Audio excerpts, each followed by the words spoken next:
Then you got the whole problem of, there's been a continuing, and this is something for which radio needs to be taken to task, in particular the rating of the genuinely evil Lee Abrams period. This continuing confusion about what the relationship between white rock and black rock ought to be or is. And make no mistake, I mean, you have to talk about it like they have the same route, and they traveled at some points, the paths have diverged quite extremely, and then again, they always come back. They always come back together. The musicians always know, what the connection is. You never have any trouble explaining that to a musician, or at least not a musician who's worth talking to. Exactly. And then this is another one where I think people, they don't tie the history in. They say, well, this band should be in a rap hall of fame, not a rock and roll hall of fame. And of course, we're talking about N.W.A., and this is the argument that comes up anytime a rap group gets... Let me personalize it because, I lived on the East Coast, as I still do. And it was rap was as chauvinistic in its early days as it's portrayed as being, which is kind of frightening considering that maybe cost us some lives. So everything I heard was that, N.W.A. was just cheap, gimmicky shit. Right? Right. But I like the idea of them challenging the authority of the police. I mean, I did come from the MC5, right? Yeah. And I like the idea that they were bold. They were bold about it. People tried to censor them. They said they pushed back. Right? Right. You had people folding under a lot less than what they faced too. Sure. And I hated the idea that do you know what happened to that schmuck who wrote the letter for the FBI attacking them? For about the last 15 or 20 years, he's been the head of security for the National Football League. He ain't doing very well either, is he? Oh. Think about that. Yeah. History. But so anyway, so I go to L.A. I'm in town. I don't know what for, probably doing a story or something.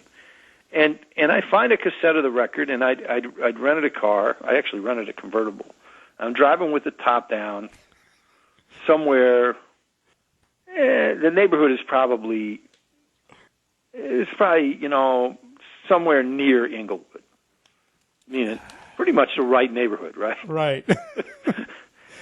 And I put the cassette in, and it comes on, and I go, this is the MC5.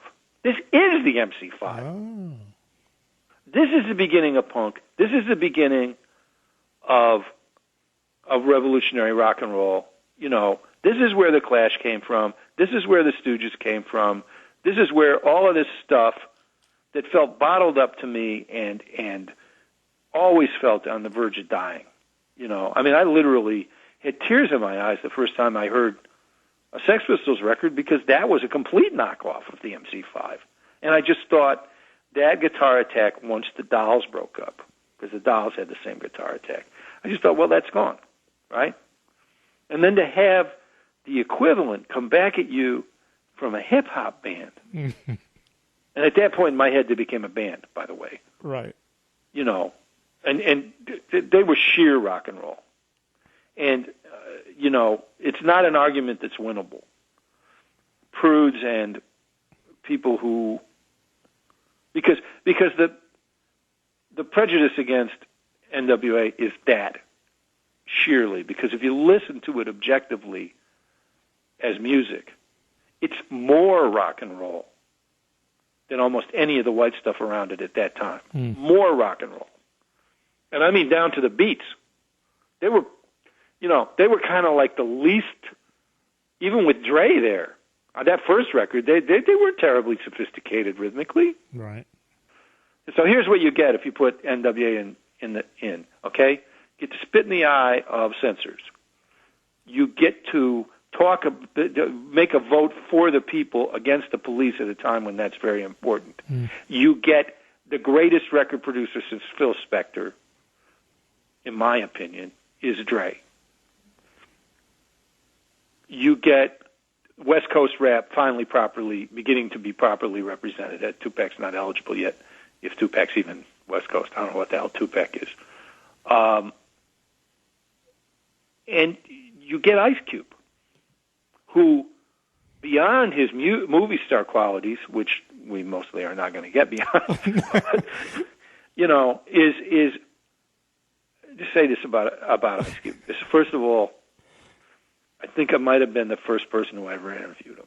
He was very nervous on the phone. It was the last time he was ever nervous in public. He is a consummate,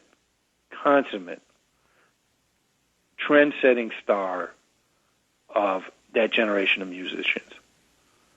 And his solo albums are fierce and committed.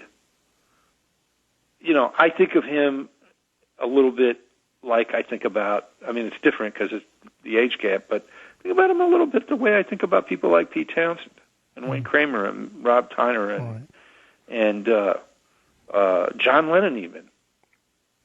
But in the end, even if you can't hear it, you should vote for it anyway because they stood for the right things. And they did stand up, and it did cost them. And with the second record, they became major antagonists of women in a way that's, for me, and I love them, very upsetting. But, if this was about being a good example, the Hall of Fame would be empty from Elvis onward. Well, I'm still trying to process that you didn't like the "Are We There Yet" films. I don't get that. The "Are We There Yet" films? Yeah, the Ice Cube films. Are we there yet? The family. I never said I didn't like the Ice Cube films. Okay. Well, you sort of insinuated it. He's a movie star, but you won't be able to forget about it. That doesn't mean. What I meant was, being a movie star doesn't have anything to do with getting in the Hall of Fame. I understood that. Listen, I am telling you.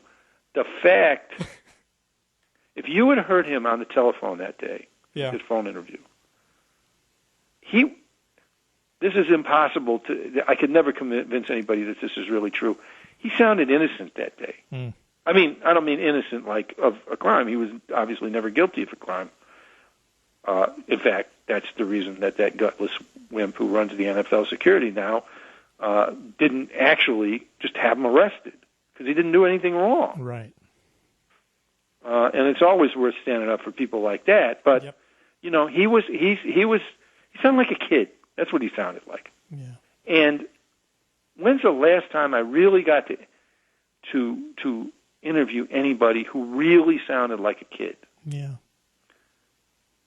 This is supposed to be about kids. So why the hell punish people for being kids? Right. Which is what that sexism stuff is all about. Right. Sure. And yes, it's terrible and it shouldn't be recognized. So let's start talking about that and talk about the positive side of it. And there is a positive side of that. And if you want to write people off as only,